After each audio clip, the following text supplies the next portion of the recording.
നീയൊക്കെ അരട്ട ഹൗസ് റൂട്ടുണ്ട്. അജന്തയിൽ ആദിഭാവം കണ്ടുകൊണ്ട് നടക്കുന്ന ടൈമിൽ നമ്മൾ ഈ സീം ഇട്ടതാ. നിന്റെയൊക്കെ ഇക്കാനോടൊക്കെ ചോദിച്ചാ അറിയാം. എന്തേ ഉള്ളാമുട്ടുണ്ട മര്യാദക്ക് പറഞ്ഞു. ഇല്ലെങ്കിൽ നിന്റെ സെല്ലുലോയിഡ് ഞാൻ അടിച്ചു പൊട്ടിക്കും.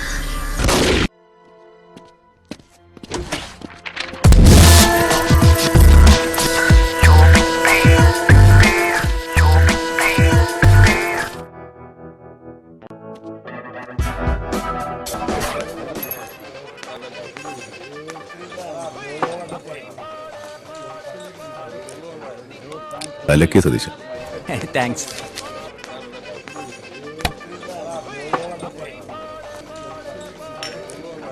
ശംസൻ എന്താ കുടിക്കാൻ വേണ്ടത്?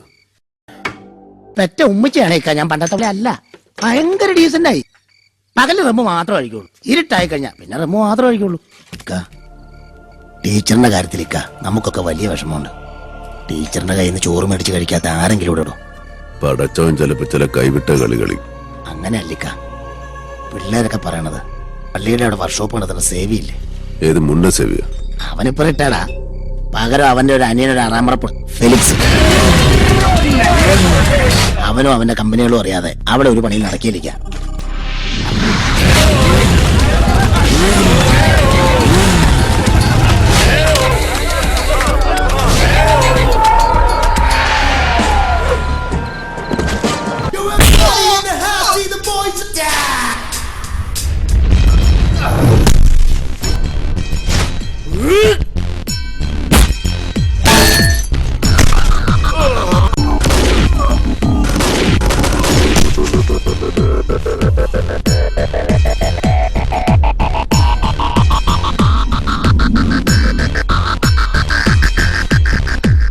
ഇവന്റെ വാപ്പായ ദുബായിലായിരുന്നു.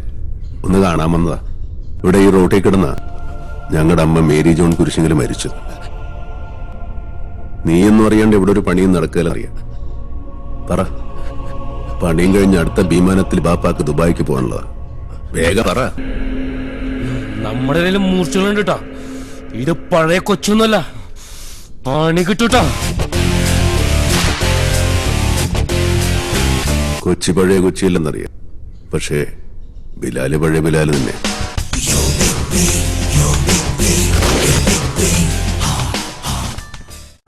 കോളനി കയറി അവനെ പൊക്കുക എന്ന് പറഞ്ഞാൽ ഇച്ചിരി ചടങ്ങ്. കോളനി എന്നല്ല, അവന്റെ ഉമ്മാന്റെ ഗർഭപാത്രത്തിൽ നിന്നാണെങ്കിലും പൊക്കിയിരിക്കും.